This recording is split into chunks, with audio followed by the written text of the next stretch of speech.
கிறிஸ்துவுக்கு அன்பானவர்களே, இந்த நாளுக்காக ஸ்தோத்திரிக்கிறோம். யாத்ராகமம் 2ஆம் அதிகாரம் 6ஆம் வசனத்தில் இங்கே பார்க்குறோம். எபிரேயர் குழந்தையெல்லாம் அழித்து விட வேண்டும் என்று சொல்லி ஆண் பிள்ளையெல்லாம் கொண்டு விடுங்கன்னு சொல்லி பார்வோன் ஒரு சட்டத்தை கொண்டு வருகிறான். ஆனால் எல்லா குழந்தைகளையும் அநேக குழந்தைகளை என்ன பண்ணுறாங்க, மறுத்திருப்பாங்க. ஆனால் மோசேருடைய தாய் தகப்பன் அவன் நல்ல ஒரு அளவுள்ளவனை கண்டு 3 மாதம் ஒழித்து வைத்து அதுக்கப்புறம் நாற்பட்டியிலே வைத்து அங்கே நைல் நதியிலே விட்டுருந்தாங்க தெய்வ பிள்ளைகளே. அந்த நாட்களிலே அந்த நதியிலே குளிக்கும்படியாக பார்வோனுடைய குமாரத்தி ராஜகுமாரத்தி வருகிறார்.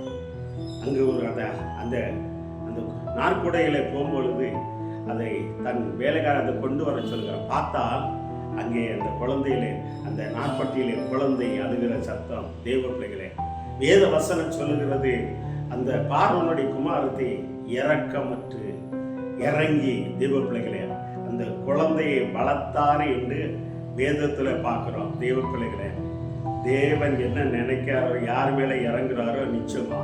ஒருவேளை மோசைக்கு மேலே அன்னைக்கு பார்வன் குமாரத்துக்கு இறக்கம் கிடைக்கலன்னா அன்னைக்கு மோசை ஒன்று தண்ணியில் போயிருக்கணும், இல்லை மாண்டு போயிருக்கணும்.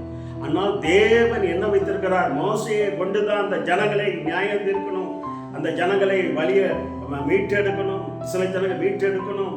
அந்த ஜனங்களை மோசை கொண்டு தான் யுத்தம் பண்ண சொல்லி முன்னக்கூட்டியே தெரிந்து வைத்ததுனாலே எந்த பார்வோன் எபிரேய ஜனங்களுக்கு விரோதமாக எழும்பினா அதே பார்வோனுடைய குமாரத்தை கொண்டு இரக்கம் கிடைக்கும்படியாக செய்து மோசையை அவன் காப்பாற்றி வளர்த்து பெரியவனாகிற வரைக்கும் வளர்த்து தன் மகனாக வளர்க்கிறார். தெய்வ பிள்ளைகளே, எவ்வளவு பெரிய காரியம் பாருங்க.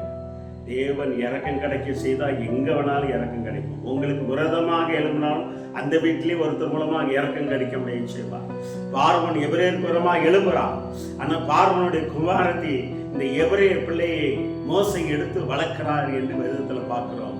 தெய்வ பிள்ளைகளே, அவனுக்கு அந்த பார்வன் குமாரத்திலிருந்து இறக்கம் கிடைக்கும்படியாக தேவன் கிருபை பாராட்டினாலே அவன் பெரியவனானதுக்கு அப்புறம் தெய்வ பிள்ளைகள் தன் ஜனங்களுக்காக நியாயம் கிடைக்கும்படியாக பார்வனுடைய சமூகத்திலே நின்றான் என்று பார்க்கிறோம். தெய்வ பிள்ளைகளே, அவன் ஒரு தலைவனாகி அந்த இஸ்ரேல் ஜனங்களை மீட்டு கொண்டு வந்தான் என்று பார்க்கிறோம். இந்த வார்த்தையை கேட்டுக்கொண்டிருக்கிற தேவனுடைய பிள்ளையே, உன்னை அழிக்கணும்னு யார் நினைக்கிறாங்களோ அதே சந்ததியில் இருந்து உங்களுக்கு இறக்கம் கிடைக்கும்படியாக ஆண்டவர் செய்வார். அதே குடும்பத்திலிருந்து இறக்கம் கிடைக்கும்படியாக செய்வார். தேவ பிள்ளைகளே, அதுதான் நடக்கு. பார்வனுடைய குமாரத்தை அவனை எடுத்து வளர்த்து தேவ பிள்ளைகள் தேவனுடைய இறக்கம். தேவன் எவ்வளவு இறங்குறார் பாருங்க. யார் எந்த கல்லுள்ள மனுஷங்களையும் தேவ பிள்ளைகளை இறக்கம் பாராட்டுகிற தேவன். அந்த கல்லையும் உடைக்கிற தேவன், இறுதிய கல்லையும் உடைத்து இறக்கம் கிடைக்க முடியாத கிருபை செய்கிற தேவன். ஆண்களையெல்லாம் கொண்டு குவிக்கிற நாட்களிலே ஆனால் மோசைக்கு மட்டும் இறக்கம் கிடைத்தது. வேத வசனம் சொல்லுகிறது, தெய்வ பிள்ளைகளை அவள் இறக்கமற்று அவள் மோசையை காப்பாற்றி அவள் தெய்வ பிள்ளைகளை அவள் வளர்த்தார் என்று பார்க்கிறோம். அதே மோசை தான் இஸ்ரேல் ஜனங்களை மீட்கும்படியாக ஆண்டவர் வைத்தார். தெய்வ பிள்ளைகளை அதே போல தேவன் உங்களுக்கு இறங்கி இருக்கிறார்.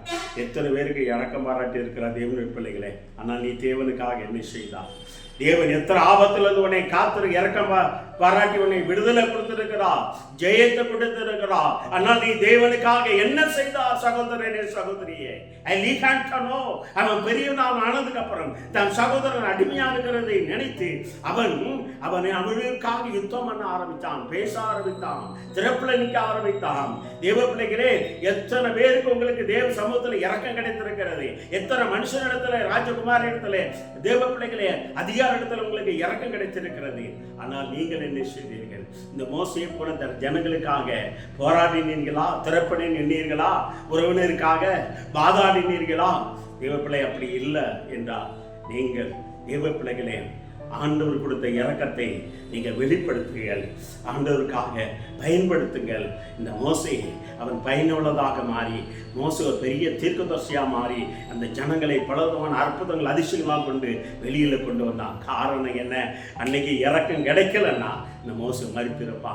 இரக்கம் கிடைத்ததுனாலே தேவன் அந்த பார்வோன் குமாரத்தின் மேல் இறங்கி அவ இரக்கமற்று அவ இறங்குறதுனாலே இந்த மோசையை ஆண்டவர் உயிரோடு வைத்தார் என்று பார்க்கிறோம்.